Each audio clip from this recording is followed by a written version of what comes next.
Welcome to Spinning Back Clique, where each week here at MMA Junkie, we take a spin through the biggest stories in MMA.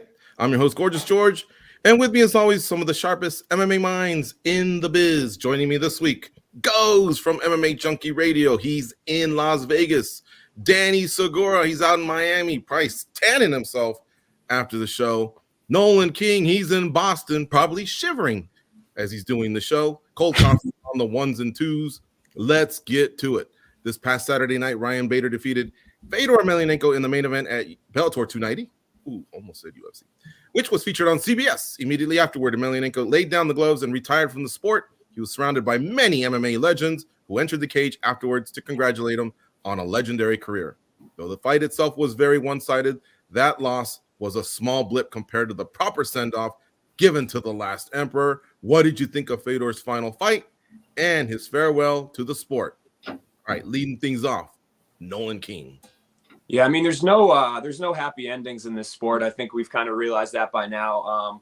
With Fedor, that was no different. I mean, going in there against Ryan Bader is a fight. He's not just fighting a young guy. He's not just fighting a guy that's still been around in the division, that's hanging up there. He's fighting the champion. This was a title shot for him. It was what he wanted. And what better way to honor a legend than put him in the matchup that he wants? I think that's the thing that people that are criticizing the matchmaking from Bellator's point of view are forgetting about. That this was a fight that Bellator gave him all sorts of options that they were interested in, that they wanted. And actually, from before even Fedor even fought Tim Johnson, he laid this out for them. He said, I want Tim Johnson because Tim Johnson at the time was, number one or number two contender. I want to get a title fight against Ryan Bader. I want that rematch. I want to avenge the loss. So for a guy like Fedor, sure, I understand when you see it on paper, you see, all right, champion Ryan Bader, a guy that's still got pretty, solid amount left in the tank, it seems. And then you've got, Fedor, kind of an older, retiring veteran that did not do well against Ryan Bader the first time. I understand why people would get kind of turned off by that. But again, he's done so much in this sport. He had a freaking phenomenal career. Even if you don't think that he's the GOAT, he's right up there. So I don't think anybody's going to dispute that. So I think he should have been able to be able to have that opportunity to pick his final fight. And the way that Bellator did it with the legends, I thought was fantastic. I mean, we need more of that in the sport, kind of honoring the history. I know a lot of people have been saying that recently and leading up to this. I think this was a great way to do it, to see some of those faces that we don't usually get to see, the Josh Barnett's, the Mark Coleman's, Chuck Liddell, Rampage, Renzo Gracie. That was just phenomenal. I think it was a very special moment, and I think Fedor really appreciated it too. You could tell in there looking at his face. He doesn't throw many expressions around. He's a hard guy to read. I mean, that's why we love him. But you could tell in that moment that he really did care about what was going on and really did appreciate it. Yeah, and there was former foes. There were people from his weight class, other weight classes, other promotions, different eras. It gave me chills, man. Now, someone who didn't feel the same way or didn't feel like the night was this special, UFC President Dana White, which probably shouldn't come as a shock.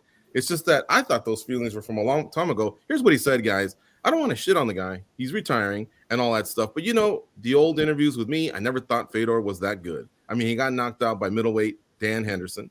I think some of the guys in the business, people liked him, so they praised him. He never got to test himself over here. I never was one of the guys that thought he was one of the greatest of all time. Danny, what do you think of this? I think it's absurd. I think these comments are absurd. And look, I get the promoter talk, right? But like, this guy's retiring and he's 46. It's not like he's going to go somewhere else and, fight for a competitor. He's done. He's done with the sport. So why not say a few nice words about him? And you don't have to say, hey, he's the greatest heavyweight of all time. And you don't have to go above and beyond, but you also don't have to take shots at him, right? Clearly, Fedor Emelianenko is a historic talent. I mean, he beat how many UFC champions? Like 4 or 5, Mark Coleman, Frank Mir, Big Nog, missing someone, Andrei Arlovsky. I mean, the list goes on, right? So, I mean, having a few nice words to say on the way out for Fedor Emelianenko. Like, again, he doesn't have to put him over and do a crazy rant, but come on, Dana. He is one of the greatest of all time. He's by far the greatest heavyweight of all time. He's a legend, a very important figure in the sport. You literally cannot talk about the history of MMA without mentioning Fedor Emelianenko. I mean, if you leave him out, you're leaving out a huge chunk of the history of this sport. So Yeah, a little bit surprised to hear Dana say that, but at the same time, I'm not. But yes, all those comments are absurd. Clearly, Fedor, historic, has done many great things and leaves the sport as a legend, no doubt. Yeah, he beat 11 major title holders. 8 of them were former UFC champs. 6 of them were from the heavyweight division. Mm. So it's almost like an indirect shot at your own talent. But Danny, I got to push back. By far, he's the greatest heavyweight ever. I mean, I know Oh it's yeah, subjective, and when we make these arguments, you stand by your guy. But by far, like he smashes by Miocic, far. and wow. By far. Look, there's a conversation. I feel like people mix this up, and I've brought this up in previous episodes of SBC, but there's a difference between the best and the greatest. The best, we're just measuring skill. The greatest, we're measuring resume, we're measuring career, we're measuring achievement. As the sport progresses, the best is for the most part going to be the most up-to-date recent champion for the most part. So is Cain Velasquez better than Fedor if you put them both in their prime? Yes, probably. But if we're talking about resume, if we're talking about achievement, I mean, the win streak that guy went on, just unbeaten for years and years and years, literally fighting the very best talent that was available at the time. No one has ever done that. I think the best is probably Cain, but his prime was so short, full of injuries, that we didn't really get to see that much achievement because he was so much, on the shelf. But as far as achievement, no one has achieved what Fedor has in the heavyweight division. Fedor is the king of the heavyweights, period. It's going to be a long time, and it's going to be a lot of work for somebody to surpass his body of work. 31 fights, almost 10 years without a loss. That is crazy. Goes, you were in the arena with me. We had goosebumps. Oh, totally. I mean, the whole arena. That's the thing, is if you're watching it on TV, there were times where you would hear the USA chant and all that, and you would think there was a large crowd there cheering for Wright and Bader. That wasn't the case. Most people in that arena were cheering for Fedor and Emelianenko. The flags were out. Everybody stood up. They didn't need to be told what to do. This dude has just had such a crazy career and such an effect on so many people. It's amazing. And I think Bellator, you have to tip your hat to those guys. They did everything right. Location was perfect. The promotion for the fight. And then, the big guns that came out to celebrate with Fedor. I mean, you don't really see that too often. What's really cool is you do kind of see that in some of the other sports, right? I mean, you see the camaraderie, even when you put Larry Bird and Magic Johnson in the same room, like they're shaking hands, they're talking about what they went through. And I don't know if that people really understand some of the struggles that Fedor did go through in his career. Things didn't end the way that he probably wanted, but at the end of the day, I think he can look back and be happy at the effect that he's had on our sport, on so many different generations. And, you listen to Dana White's comments and they're silly, because think about this, man. How many times did we hear this person came to the PI to meet with Dana White? This person's in town to meet with Dana White. Well, guess what, Dana White? You went to visit him on an island. You came to him. He didn't have to go to the UFC. Your fighters came to him. The UFC came to him. He defeated a lot of your champions. So really, this was just a moment for him to kind of tip his cap and just say, hey, man, bravo, good career. It didn't work out with us, but, that's just kind of a silly remark to end for him.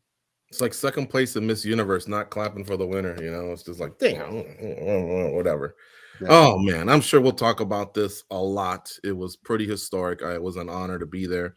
I got a chat comment here, and you can participate here with questions or comments. I'll try and read as many as we have. Don F says, pre-2010, Fedor was the GOAT. Problem is the influx of new fans that came with Conor and Ronda. Their ascension have no idea who Fedor was. I suppose that's partly correct. They didn't get to see the great Fedor really in action when he was beating those 31 fighters across the first 10 years of his career. So that's fair. But, stats kind of don't lie. And like we've laid it out here on the show,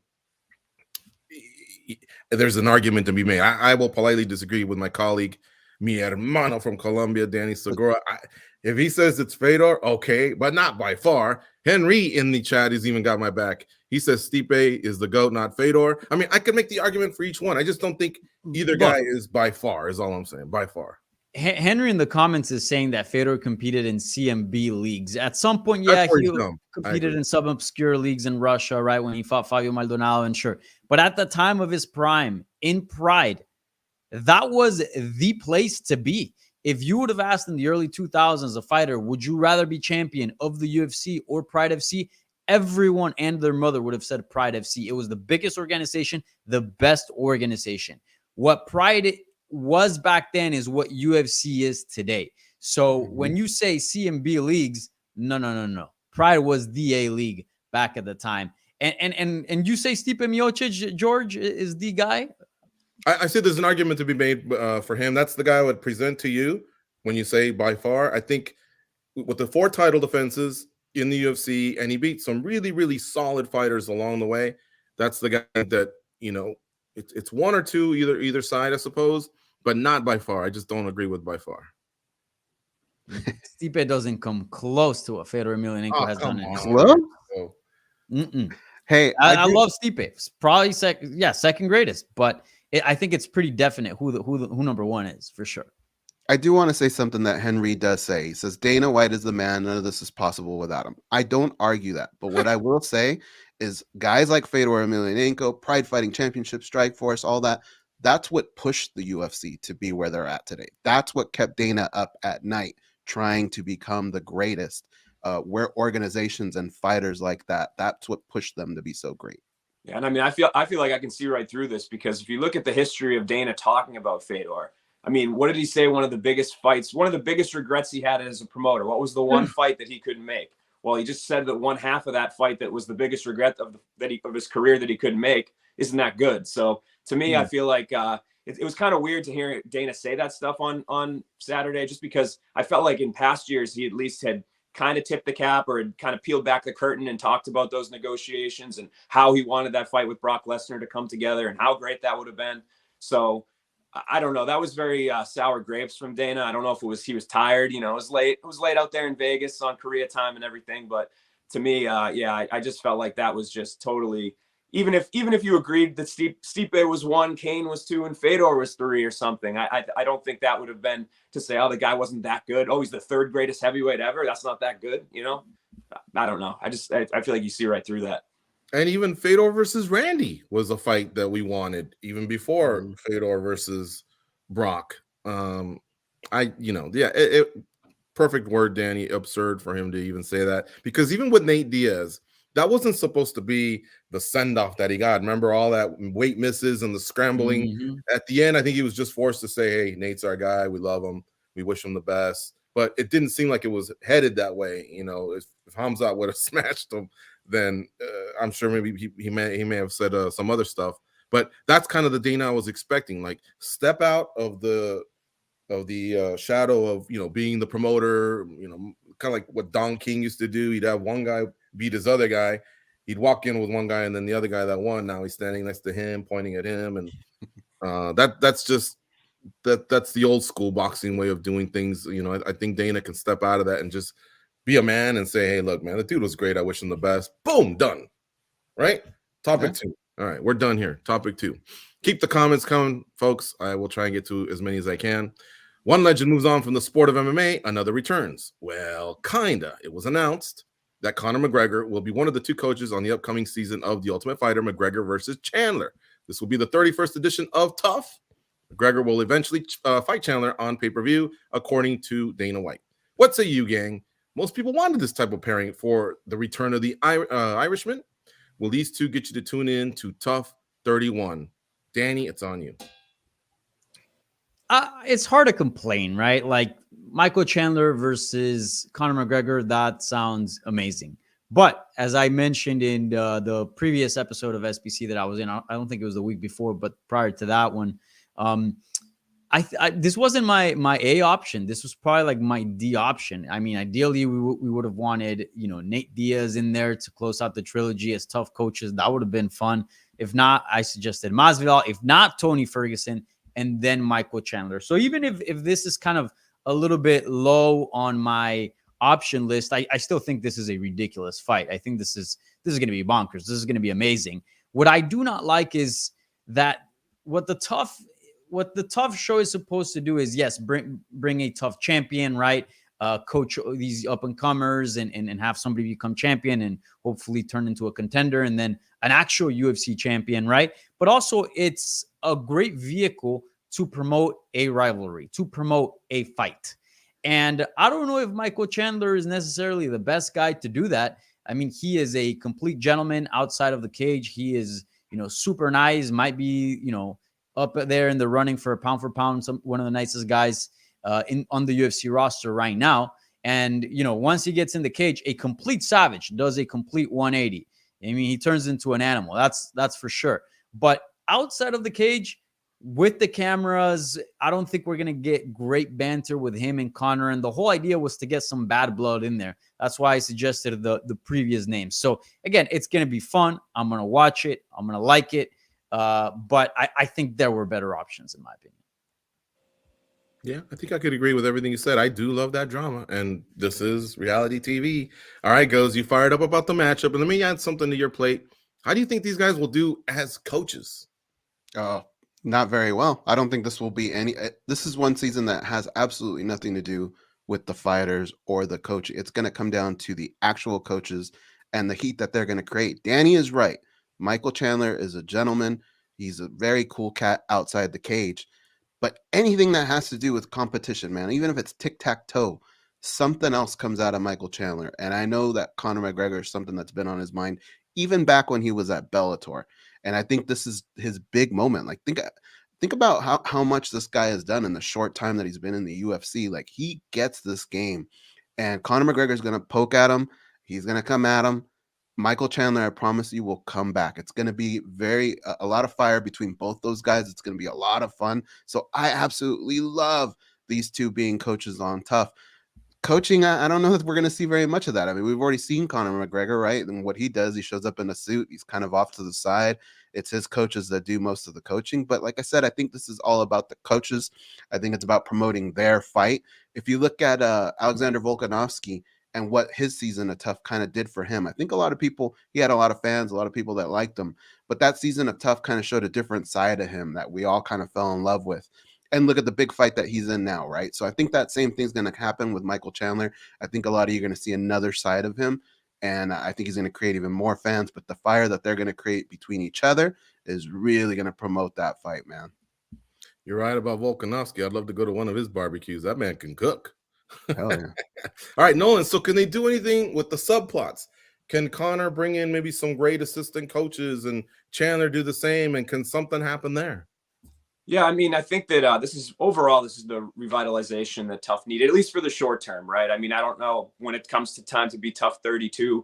I don't know if the audience from this is necessarily going to carry over, but I think for now, it's got people invested. It's got people interested. People in our space who have been pretty openly critical about The Ultimate Fighter are now saying, yeah, I'm going to tune in to watch it because there's going to be that banter. It's going to be on ESPN. It's going to lead up to a big fight at the end of it.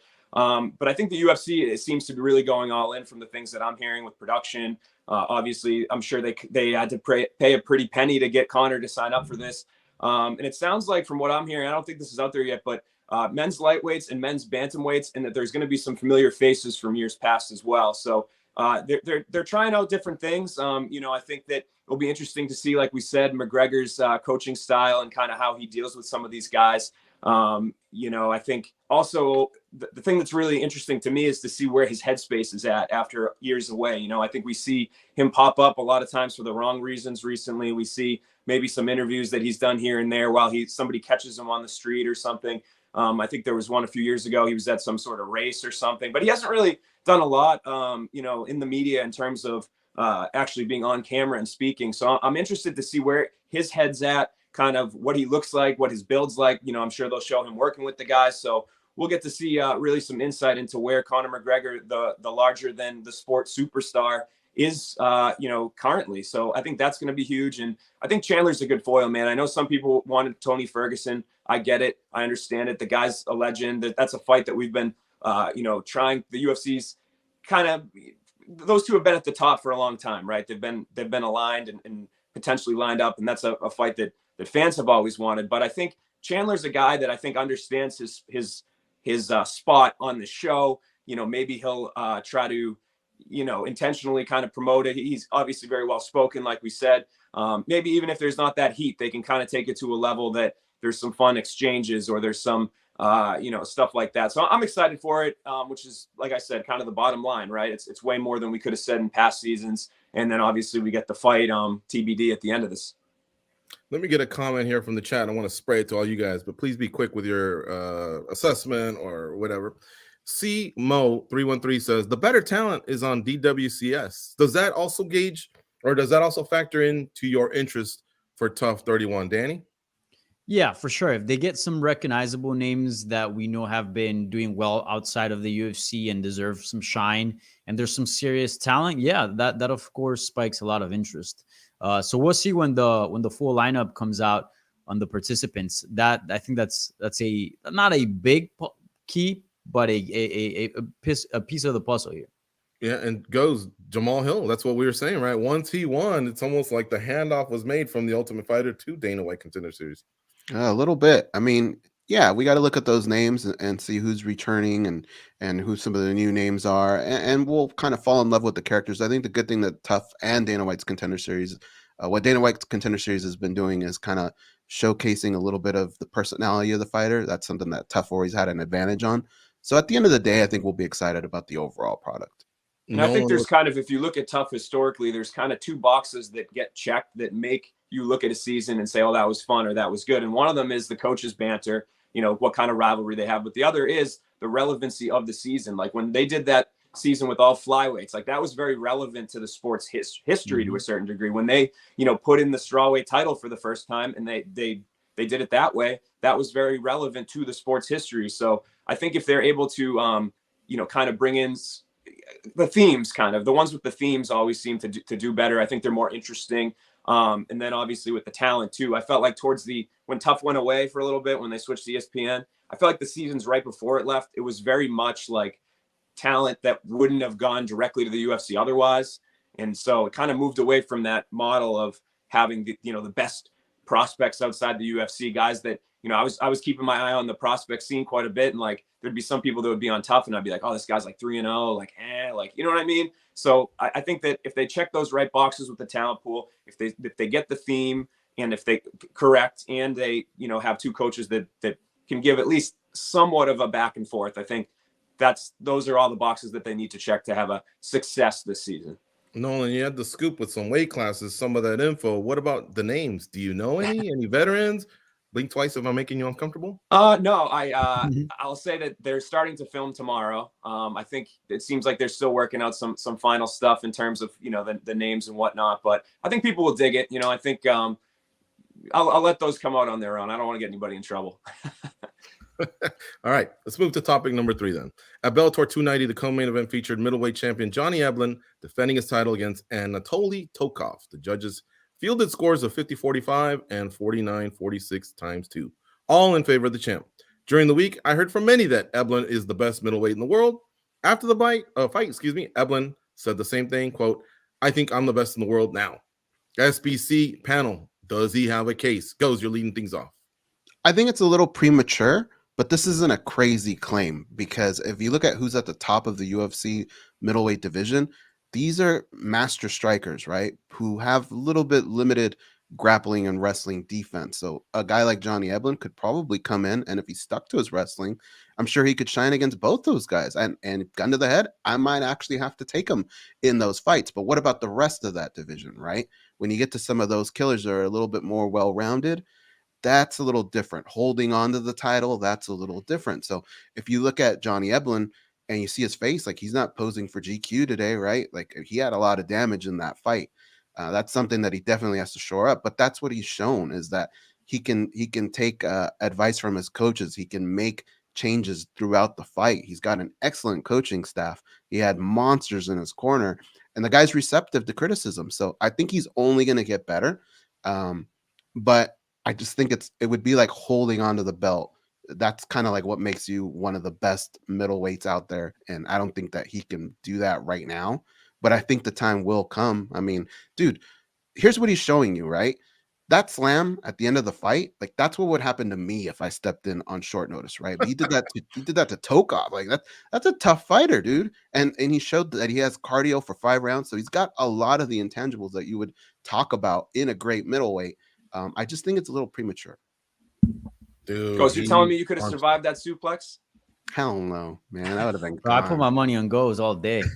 I might have squirmed out of it though. I'm slippery, bro. Goes, he would have thrown you out of the cage like Thunder Lips did to Rocky Balboa in Rocky 3. Yeah, man. All right. How about you, Nolan? Is he the best? I mean, look, Gilbert Melendez came over from Strikeforce and immediately fought Benson Henderson. Almost won it too. It was a split decision for Benson Henderson. But if you come over like some of the other guys where they've had to have fight first, like Eddie Alvarez, for example, that road to the title is kind of a different story. So how do you feel about what Eblen said, and even what others are saying too? Not just himself praising himself. It's really tough at middleweight, right? Because I think styles obviously make fights. I think we all know that by now. And right now with the UFC having 2 guys that are kickboxers, like Ghost said, makes this, I don't. The thing about Johnny Eblen, right, is when he won the title initially, he came out and said, I'm the best middleweight in Bellator, or something along those lines. That's what he was trying to get out there. And he actually, when people started posting stuff about him saying, I'm the greatest middleweight, he was like on this tour of like, no, that's not what I said. I didn't say I'm the greatest. I didn't say that. I said I'm the greatest here. Maybe I'm going to be the greatest eventually, but everybody pumped the brakes on me. And so after this fight, he finally took that step and said, you know what? Now I think I'm ready. So he's not a guy that's not self-aware. I think he wouldn't say that if he didn't actually believe it. And I think for him, I mean, he's a wrestler again. When you look at a head-to-head matchup with Alex Pereira, I would probably lean towards Pereira at this point. But at the same time, has Pereira fought a wrestler like Johnny Eblen? He hasn't. So I think like a guy like Robert Whittaker, for example, would be a horrible matchup for Johnny Eblen. But I think a guy like Alex Pereira or even Izzy, like that's almost a little bit better of a matchup for Johnny Eblen. So it's really weird. This is the way that MMA works. I know we always want to say, there's one definitive guy that would beat everybody else, but that's not necessarily how this whole operation actually, would play out, in my opinion. So I don't think that I would go as far as to say he's the greatest, but I also think that he would have some things that would provide some issues for the champion. And that's enough sometimes to get a win. So again, we'll see a little bit more. His striking's coming along. I think his ability to go 5 rounds is great. There's a lot of things that he does very, very well where you can put him in the conversation, but I don't think I'm ready to declare that he's the best quite yet. Yeah, the crowd was roaring into. They were really, really into his wrestling. He capitalized on that moment too, being on that CBS card. I think that was a good, well-rounded performance, and kind of showed that he's got some pretty high potential ceiling here. Yeah, I was gonna say fights that usually go the distance and maybe they're wrestling heavy. They don't seem to get the crowd into it, but man, he just kept tossing them, and then that suplex at the very end. Holy cow! All right, Danny Segura, chime in here, man. You watched the fight. What are your thoughts here? Just him versus Pereira. Who do you like? And then the road to get to Pereira. If it had to go that route, does he get there? So I don't like the exercise of like, can he beat the champion? Because, we know that styles make fights. So that's not necessarily the best predictor to determine whether the guy is the number one on the planet or not. I think the real determinator is how long can you stick around among the elite within the top, and how long can you be consistently winning there? But yes, do I feel like he can give a very interesting fight to Pereira and even beat him because of the wrestling? 100%. But that doesn't mean he's the best in the world. I think this is way too premature. This was just his first title defense. I'm not throwing any shade right now at Johnny Eblen. I do think he's a great talent, but this was his third fight that he meets somebody with a Wikipedia page. You know what I'm saying? He beat Gegard Mousasi, who's 37. Again, I think he's very good. He's got a great team behind him. He's only been fighting professionally for 5 years, which is crazy. That's not that long at all. And he's already champion. Like, the guy's clearly talented. Is he one of the best 15 fighters in the world at 185 pounds? 100%. Is he a top 10? That's when it gets a little more difficult. Maybe a top 5. Sure. I don't know. But again, I'm not saying that he doesn't belong because he's not good. I'm just saying I'm not sure because I haven't seen enough. Let's wait and see into his second, third, fourth title defense, and then we can really gauge if he can maintain himself at a top level. We can gauge if he's really one of the world's best, if not the best. Clearly a talent that's on the rise. very, very promising. Could very well become the best. He definitely has that in his cards. But right now, we're getting way too ahead of this conversation. I think Johnny Eblen, easily one of the best, top 15 fighters in the world, which that's huge. I mean, we're talking about a very small percentage, probably top 10. But beyond that, we're getting way too ahead of ourselves. Mm-hmm. Okay. Good stuff, guys. I think he's top 10 for sure. I think he's creeping up on top 5, and I really like his chances against the UFC champ, Alex Pereira. If you put him in the UFC and he has to work his way up, there will be some difficult matchups. But, one thing that really blew me away, there was a lot of people chiming in, fans at the hotel lobby and in the arena, kind of almost in agreement, like, boy, this guy's pretty special. But Ali Abdelaziz, who manages one of the top rosters in mixed martial arts, he even thought Johnny Eblen was the top 185er in the world now. That's what he said. And I thought, wow, that's pretty strong coming from a guy that also manages Derek Brunson, Marvin Vettori, Kelvin Gastelum. Those are middleweights, and a lot of them are top middleweights in the UFC. So a lot of people keeping it real on Saturday night after Eblen's performance, that's for sure. Mm-hmm. All right, let's move on to topic number 4. Lock him up for a long time. No, not another MMA athlete is in hot water. The UFC has locked up Sean O'Malley for 8 more fights, and he's ecstatic. O'Malley said, quote, he got a number that I'm very happy with. And he added that he didn't have to think a manager, he didn't think a manager could have negotiated what he got. So will this even last, guys, considering his meteoric rise? The whole thing with restructuring, re-signing, and things like that. Nolan King, let's go to you for the first take. Yeah, I mean, anytime I see 8-fight deal, it kind of makes my skin crawl a little bit. I mean, there is a bit of a science to it, right? I think that there's so many different aspects to this. I think the UFC's always got the upper hand because they can terminate this at any time, right? So if they say, oh, Sean O'Malley's not worth this anymore, see you later, But for Sean, I think if he feels that he got a very high amount of pay for this, I think potentially what he's thinking is, even if I suffer losses, it won't hinder my ability to make a lot of money, So I'm not really sure. I don't like that these deals are so long. Sometimes I think you can get yourself in some real issues, as we've seen recently with fighters, trying to get out, and it just seems like they're trapped, and there's these extension letters. And so, I mean, I think if Sean's happy with the money that he got, and he sees this as something that, kind of gambling on himself, right? Making this amount of money with maybe some escalation throughout the years. And also, if he gets a title, I'm sure he gets a bump as well. I mean, if he's happy with it, he has nobody else to blame but himself if he negotiated it himself. So I think he's a guy that's certainly got 8 more fights left in the UFC. It doesn't not make sense in that regard. So I think it's if he's happy, and the UFC obviously is happy enough to sign him for now, it seems like we're in a good spot. But who knows? We know how these things work out. What if he goes on and becomes champ? What if he goes on and fights for a different title? Then things change. And they do, in fairness, I mean, they do renegotiate the UFC at times with fighters before they reach the end of those terms. I mean, we see it all the time with fighters on 4-fight deals. They'll get renegotiated after the 3rd fight. So it's nice to hear that sides are on the same page for a contract negotiation for once, but we know that things can go sour. And when you have 8 fights that you're locked into, I think things can the more time there is to get sour, the more likely it's going to happen. I know. That's what shocked me the most was 8 fights. But he did say, we covered this last week, the UFC needs that next superstar, and he's ready to be that motherfucker. Those are his words. Danny, what are your thoughts here, man? Was it better for Sean O'Malley, or was it better for the UFC?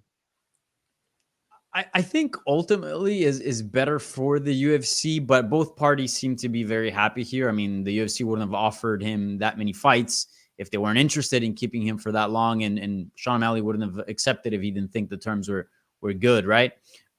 So certainly very interesting. But I think ultimately, like, this deal is good for both. I think that it's also very telling of what this is going to lead to. It's telling that the UFC wants to invest a lot in Sean O'Malley, and they see him as the future of the company, of that division, or else they wouldn't have signed him for that many fights. And it's pretty clear that Sean O'Malley wants to stay in the UFC, because if he had even the slightest interest in testing free agency, there's no way in hell he would have signed for 8 fights. 8 fights is a long time. To Nolan's point, and that's a very good point that he brings up, Sean O'Malley thinks he's making a lot of money now, but maybe in 2 or 3 fights he blows up and he is double the star that he is now. Maybe he has a belt, and you still have a contract, you still have to you still have an obligation, and the UFC doesn't have an obligation to give you a new contract, as you guys have an existing deal. And of course, yes, we've seen fighters renegotiate the contract, with many fights left, but it still leaves them in an interesting situation. So ultimately, I think free agency is the best tool right now to increase wages, given the current landscape of fighter pay. So I don't like these lengthy contracts, but at the end of the day, these fighters are these fighters make their own decisions, and it seems Sean O'Malley's happy with the money he's getting, and the UFC is happy to keep him for that long. So he's 8-1 overall. He just beat a former champ. He's doing his own contract, and he locked himself up for 8 fights. This guy's unique. Goes, tell me, man, what was your reaction to hearing this? And again, same thing I told Danny. Who got the best of it, UFC or Sean O'Malley? Well, the UFC doesn't really seem to lose very often, right? So I'm going to have to maybe lean with the UFC at moments, though, because what really scares me is him going in there with no manager. Like, I understand that there are some fighters that go in there with just an attorney, right? And they try and handle the proceedings themselves. But I don't know, man. I mean, this isn't a guy that has a lot of experience in this field. Usually you see that with veterans that have been through a bunch of negotiations and all that. And these guys make great points. Like, what happens if you blow up? You're stuck there. And like I said, the UFC doesn't lose very often. Where I do think O'Malley won was look at the division. It's arguably one of the most competitive divisions in all of mixed martial arts, right? How many people do you know at the top have 8-fight win streaks, right? Like, he's going to suffer a couple L's along the way. Not a lot, but I think he'll suffer a couple. And when he does that, how much is that going to affect him? I don't know. It'd be nice to still make that killer money, right? But I think he's going to be a win a couple, lose one, win a couple, because I know the UFC likes him a lot. They're going to put him in some good matchups, but in that division, it's just hard to stay away from the killers. There's so many of them. So props to him. I think he's going to make some good money, but I don't know. I don't know if he can maintain that for so long in a division that's so packed. He must have made some sort of a deal that allows him to basically come back to the negotiating table, because I believe that if he beats Aljamain Sterling this year, I'm not saying he's going to, but if he does, trust me, he is going to be a big star if he's wearing gold, and he's going to want to rip up that old contract right away. I'm just shocked that he did it for 8 fights. Would you guys not agree with that, or agree with that? Yeah. He's on the cusp of superstardom in a way. Yeah. He is, Yeah, and he makes a lot of money outside of the UFC too, right? So I think just having his name attached to the UFC is a big deal for him. But as far as what he can do in the cage, bro, those are killers in that division, man. Peter Yan. Yeah. He's one of those killers. He beat him. It was a tough one. Some had it for Yan, but judges gave it to him. Well, also something that I like to throw out there, like when you're thinking about free agency usually is a great opportunity for these fighters to make a lot of money. And I feel like someone like him that has a good following, that, can cut a promo, that has a fairly exciting style, most times has an exciting style. I feel like he's primed for getting, different promotions to really battle it out for a contract with him. So, maybe some other fighters are very skilled, right? But then they don't have all the other promotional aspects. So maybe someone like that won't benefit as much from free agency. But I feel like he's somebody that definitely would. So I am surprised that he decided to sign for 8 fights. That's a long time. Yeah. And I know obviously sometimes with the negotiations too, like the UFC's, the length of their deal is, okay, you want the money you're asking for, we'll give you that, but you got to add, you wanted a 6-fight deal, we'll give you an 8. So I'm sure it's something that was a concession. I would assume. But yeah, I don't know. Like I said, I mean, we've seen some fighters on like 10-fight deals and stuff. It's just like, I don't know, not to repeat myself, but it's just, there's so much that can go wrong over that period of time. Yeah. I think we're going to be revisiting this in about 6 months or so after his next fight or two, because he does take big steps. I will give him props in that regard. Going in there on your own. And To be I honest, don't maybe know. Have he's an got advisor, man. You know what I mean? Have someone else there that Yeah. has kind of been down that road. Maybe he's shortchanging himself, or maybe he's just killing it. Who knows? Yeah. And I mean, who knows what kind of things he has built in there. Like, I know, when you get to that level, you can build in, big bumps. If you win one title, if you win two, if you hit this pay-per-view marker, so maybe that's part of the reason that he felt so comfortable doing the 8 fights, that there's some sort of language in there that's more geared towards like the champions and the stars of the sport, even though he doesn't have a belt yet. Again, this is all speculation at this point, but yeah, 8 fights. I'm glad that he's happy, because I think a lot can go wrong. I'm reminded of something when Conor McGregor was like on his 3rd or 4th fight, and he was just charging up, the ranks. I remember he said, I want a $100 million deal, 10 fights, 100 million. I remember laughing out loud. I mean, literally, if I had been doing this, I would have fallen off the chair and SBC would be a mess. But I just couldn't believe he had the nerve to say that. And now to think that he probably makes 20, 30, 40 million a fight, and that's tremendous, So I'm telling you, it can just take off in a way where all of a sudden now you've undervalued yourself. But again, I think at that level, they just tear it up and they go fight by fight, or maybe something pretty damn close to it. It's the freedom, though. It's the freedom. And if he's not pursuing the freedom and he's team UFC, he wants to get a cute little tattoo in his hip like Jenny Andrade, and then he's a lifer, then hey, whatever. Just come to an agreement that at some point we can revisit the talks. But if you have ever wanted to test your free agency, see what your value is, see what else is out there. You never know what might come along. That he's kind of handcuffed himself a little bit. Yeah. So we shall see. All right, guys. It is. Oh, Danny. Can I add one more thing? Yeah. Also interesting that now we're seeing a lot of fighters sort of leave behind their manager, especially like bigger names. I know Masvidal recently split with his management and said he had direct negotiations with the UFC, and Ngannou's without a manager. I don't know if that's changed, but, as in a few weeks ago when he spoke to the media. So pretty interesting, too. I'm starting to see a trend. I don't know if you guys have picked it up as well. Possibly, yeah.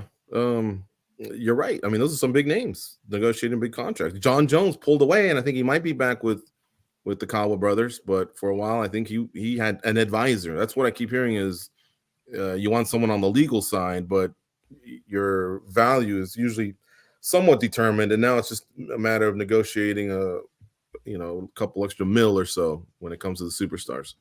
All right, guys, it's fight week. As you know, UFC 284 takes place on Saturday down under in Perth, Australia. Huge fight at the top of the bill with some heavy implications into weight classes. However, let me plug this real quick. Goes and I will be hosting a watch along for UFC 284, and UFC middleweight Chris Curtis will join us 10 p.m. Eastern, 7 p.m. Pacific for those 5 fights on the pay-per-view, 8 p.m. Eastern, 5 p.m. Pacific for 4 prelims. We'll watch the fights along with you.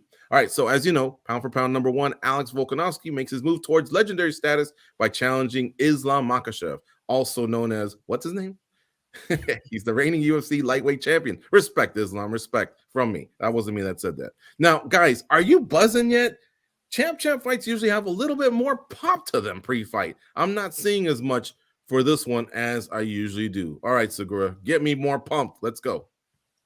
Unfortunately, I don't know if I can get you more pumped. I mean, I can probably cut a promo right now, but if we're talking about it in terms of the buzz for this fight, I don't really feel it outside of just your regular title fight pay-per-view, right? But let's keep in mind, this is not a regular title defense, right? This is a champion versus champion super fight. Number 1 versus number 2 on the pound for pound ranking list. I think what the UFC is doing here is just basically like keeping the same promotional equation and then just plugging in these fighters, these new fights, but kind of keeping everything standard. We're getting the countdowns. We're going to get the embedded. We're going to get the social clips, this and that. But there's nothing beyond that. And let's keep in mind, this is not any regular pay-per-view. This is not a regular title fight. This is a special moment that could go down in history. We might be witnessing history on Saturday night. So I would have liked, and Islam Makhachev made some comments about this, and I think he is right. But at the same time, I do have some issues with Islam, and I can talk about that in a few seconds. But I do think he's right in the sense that they didn't do anything special. They're just following the regular recipe. They didn't do a media tour, go to New York, go to LA, sort of give this a special, more creative promotion. I don't think that's being done. And I think that Islam Makhachev, in his comments, I think he is right.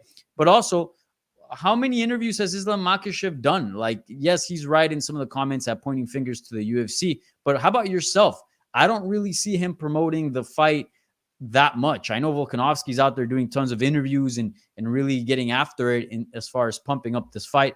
I don't really see that from Islam beyond just personal posts on his Instagram here and there.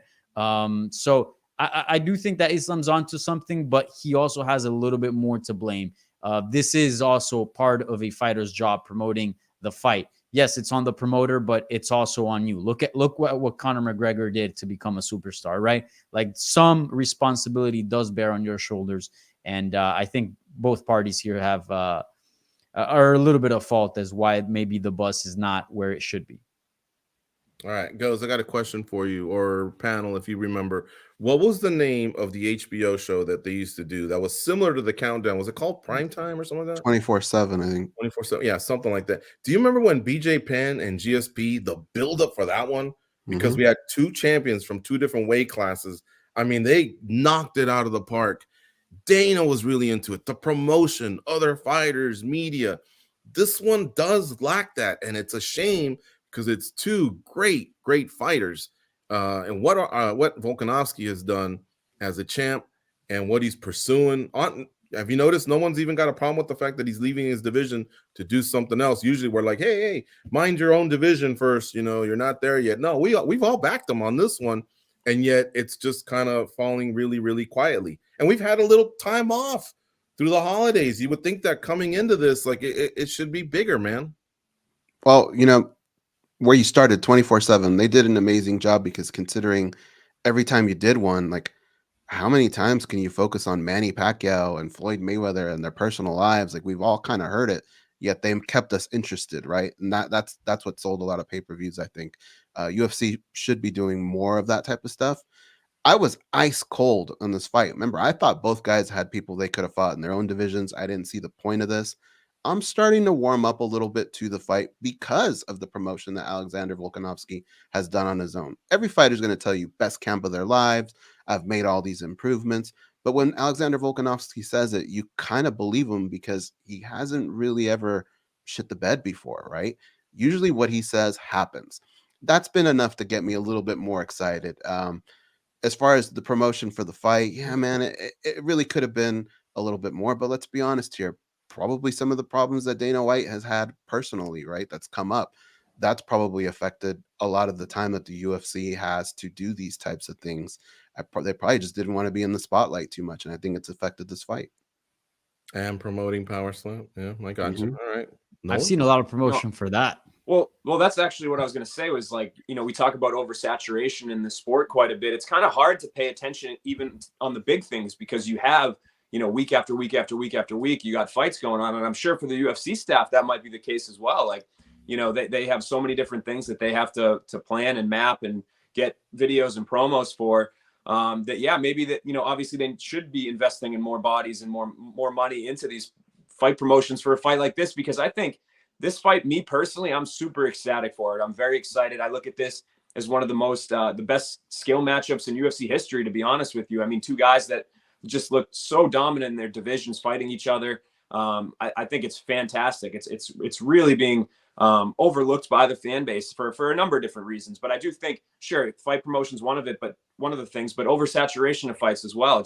It's hard to really zone in on something when there's all these blinking lights all around you with this going on, and now the UFC is doing Power Slap, and, you know, sometimes, you know, obviously when it's the Ultimate Fighter, you know, people are talking about that now. So there's just so many things going on that sometimes I think it's really hard to focus, and it's unfortunate because this is a tremendous fight. I can't wait for it. Don F and Cayman Rider, have disagreeing thoughts here in the chat. Don says Islam is going to be so much bigger in there. Cayman Rider says Volk might be stronger. Look at the size of Volk's legs and core. Like, bruh, this guy built like a running back. Both are true, and we'll see. I just, like I say, I remember GSP versus BJ Penn, which what I said earlier. Boy, I'm having a moment. And it was such a big monumental fight. And Maybe it's because Makhachev just won the title, and I guess he hasn't cleared out his division just yet. He had a long road to the title, so maybe it's because they're both foreigners. I don't know. I hate to really say that. I guess GSP was Canadian, our neighbors to the north. Respect, but something's just lacking. I'm hoping things pick up as the week progresses because it's going to be big. And don't forget our watch along on Saturday. All right, we have time for some additionals, so let's get to it. PFL had a big announcement.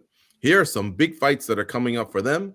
PFL 1 on April 1, Brendan Loughnane versus Marlon Moraes. Thiago Santos versus Rob Wilkinson. And all of it on ESPN. So those are some former champs there banging against some of their recent free agent signings.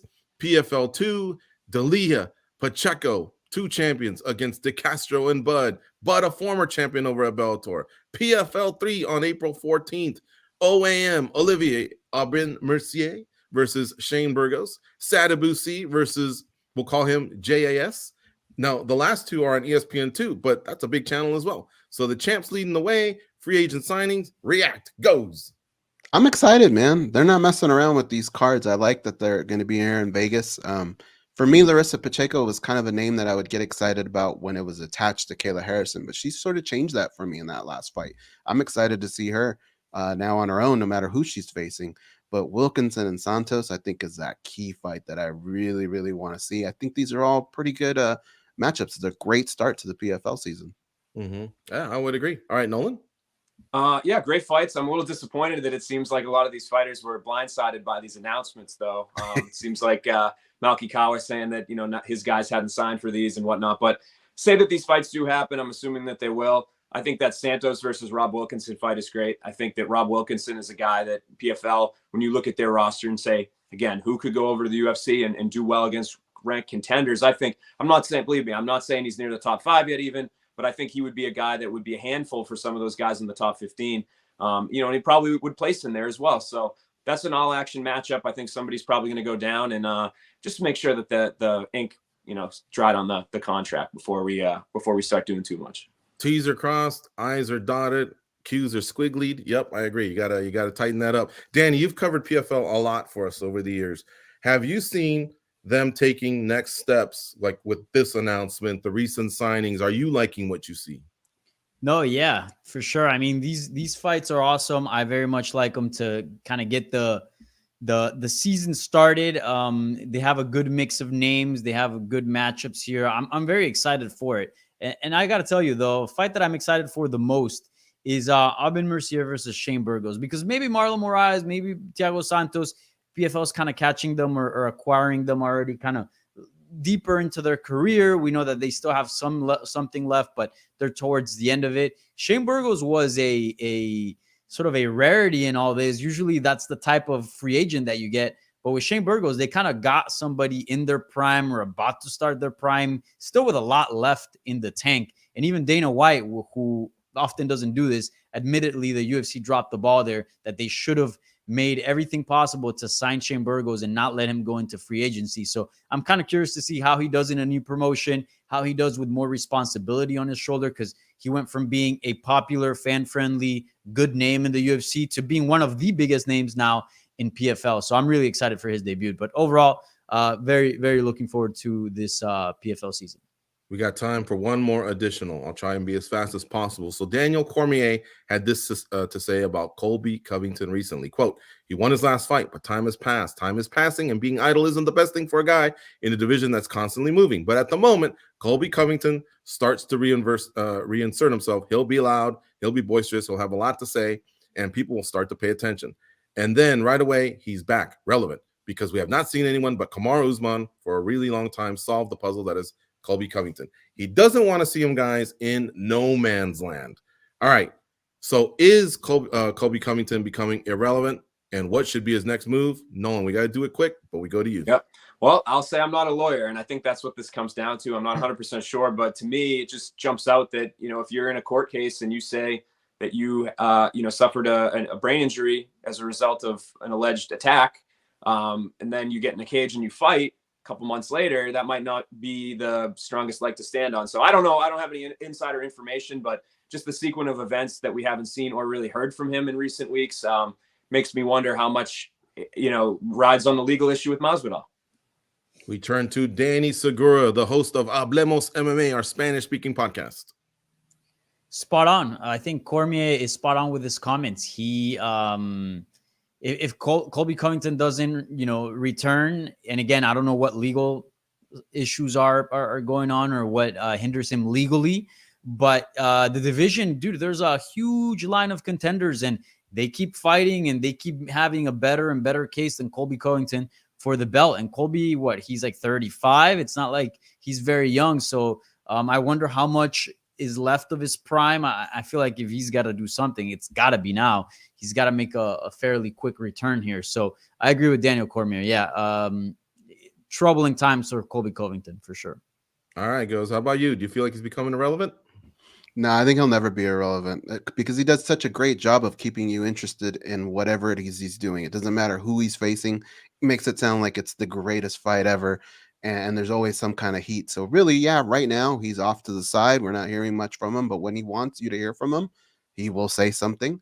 He will push buttons, and we will all be tuning into all that hate going back and forth. And man, I really, I was all about Michael Chandler and Conor McGregor on TUF, but when I did see Bilal Muhammad and Colby Covington being thrown around, I did kind of think about what a season would play out like that. That would be a hell of a thing to see. But I think Colby, all he's got to do is open his mouth and he'll be right back in it. That one for sure would have been more dramatic. I agree with you there.